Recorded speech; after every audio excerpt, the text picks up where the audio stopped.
Hey, back continuing my reviews on the Nightmare on Elm Street series with A Nightmare on Elm Street Part 4, The Dream Master. Now, Nightmare on Elm Street Part 4, The Dream Master is probably my favorite one out of the series. It's kind of tied between that and the third one. Um, Now, this movie came out in 1988, so I believe it was a year. Yeah, I believe it was a year after the third one came out. Sorry. Now this one has got a lot of returning characters in it. It's got, let's see, top build cast. Oh, it's got Robert Englund obviously coming back. It's Freddy Krueger. We also have the characters of Joey, Kincaid, Kristen, coming back from the Dream Warriors. Those were the only three that survived. Now, the person that played Kincaid is coming back and playing this character again. Joey comes back, the same person who played that character. Now, the character of Kristen was played in the last one by, trying to think of what the hell her name was.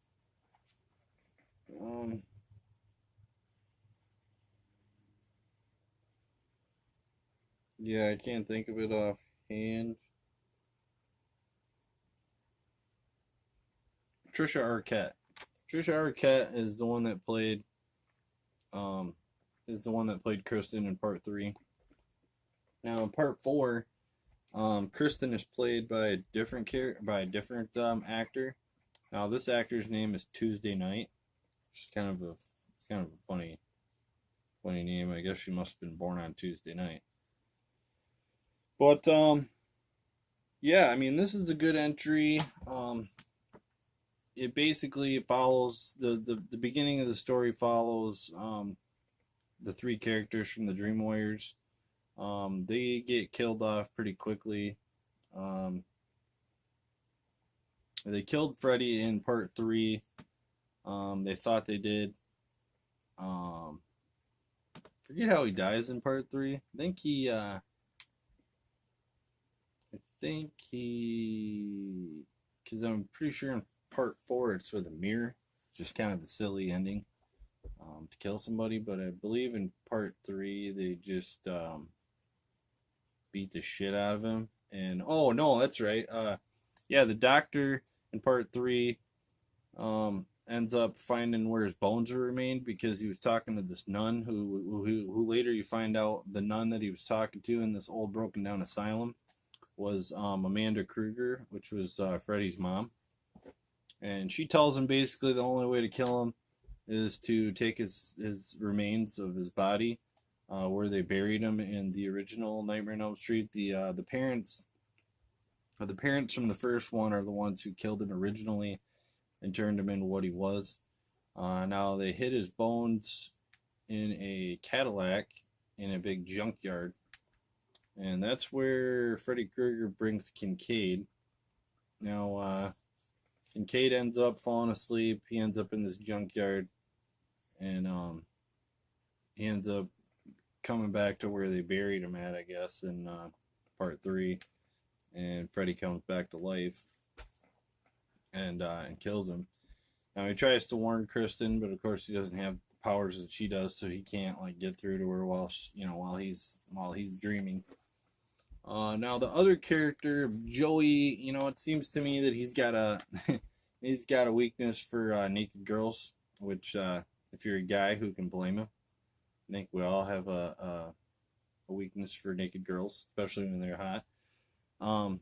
But he dies in this one by there's like a movie poster up on his wall in his room, and he's got this good looking chick in there, and he sleeps on a waterbed, and this chick ends up inside of his waterbed. He looks down, and this chick's in his waterbed, and she's naked, of course, and because why wouldn't she be? And you know, he's like, holy shit, there's a naked girl, and it's the chick from my poster. And you know, he like pans away for a minute, then it goes back, and then all of a sudden Freddy jumps through the fucking bed and grabs a hold of him and drowns his ass, which is a pretty cool kill.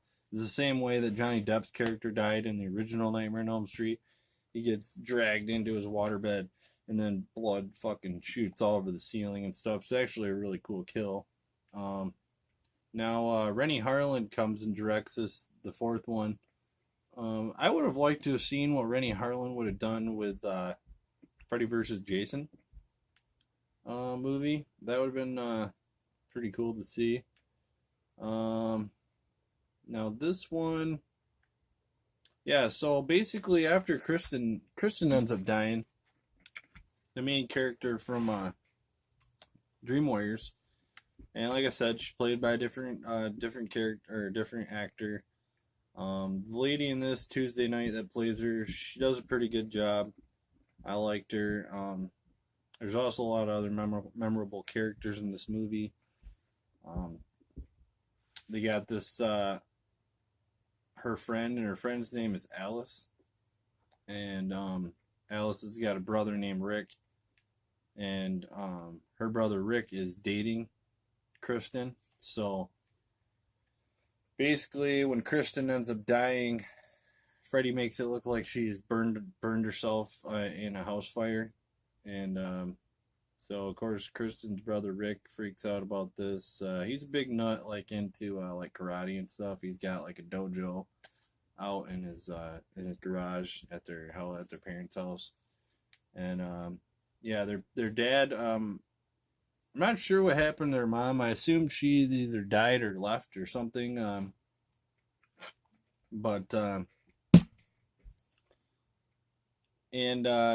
their dad in this movie is a drunk, and he's a dick. Kind of redeems himself in part 5 a little bit, but he's still kind of overprotective, which really you can't blame him.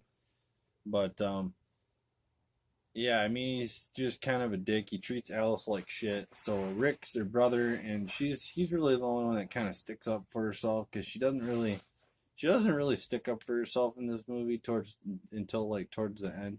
But Kristen calls in Alice to her dream when she's getting ready to die, and basically gives her the power that she has to bring other people into her dreams, and tells her that she's going to need this to defeat Freddy.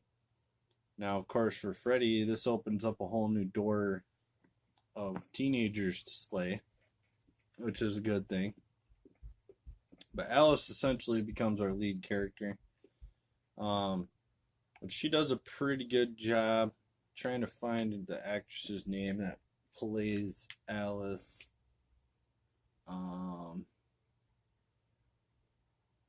Yeah, I'm not finding it on here, but yeah, she does a pretty good job. She takes over Kristen's power. She got a lot of friends. You know, one of them's like a jock type girl. She works out and stuff, and then she's got another friend that's like a nerdy type. She got glasses, and she's like doing science experiments and shit, and she's really into that kind of stuff. And so there's a lot of good kills in this movie. They end up getting them at the end, of course. Alice has got this guy named Dan that she's like infatuated with.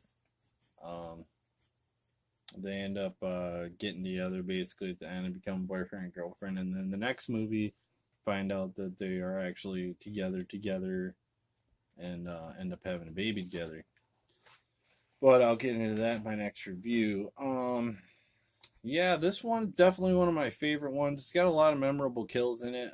This one I talked about in the last one, though. It started getting kind of campy, a little humorous. This one starts really going over the top with the humor. Like, there's a scene in this movie where Robert Englund's, Freddy's, he's killed pretty much everybody already. There's only a few characters left, and Alice is in this diner where she works at, and like first of all, it starts off, she's at a movie theater, and she falls asleep, and she gets sucked into the movie screen, and she works at this diner, and so she's seeing like her future. Freddy's like showing her future, and it shows her as an old lady, and she's still working at this diner, and Freddy comes up to her, and like he orders a pizza, and he's got meatballs on the pizza, like, and he puts his claw into one of these meatballs, and it's a face of her brother, Rick, because he's already died at this point, and he's like, "Oh, Rick, you little meatball," and he sticks his claw in there and eats the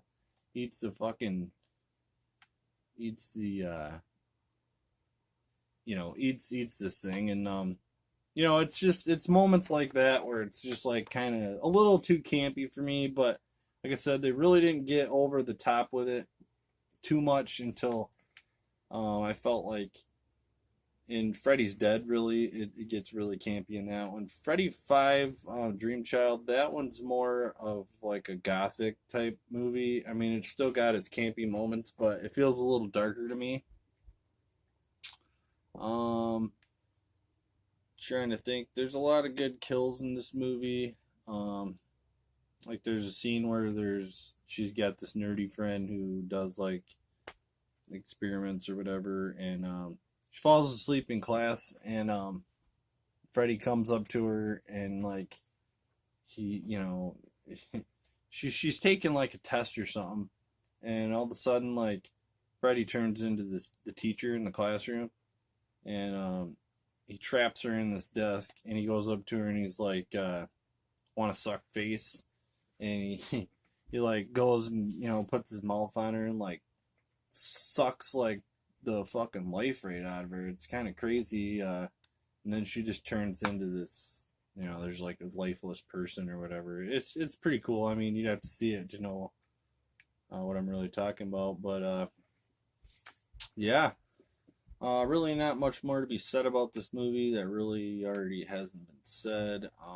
Screenplay and story was done by William Coswinkle, probably butchering that name, and Brian Helgeland, and the screenplay was done by Brian Helgeland and Jim Wheat and Ken Wheat. It looks like probably brothers.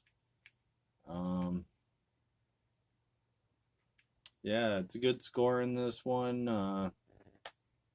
I mean, it's pretty much the same recurring Nightmare on Elm Street theme, but it's pretty good.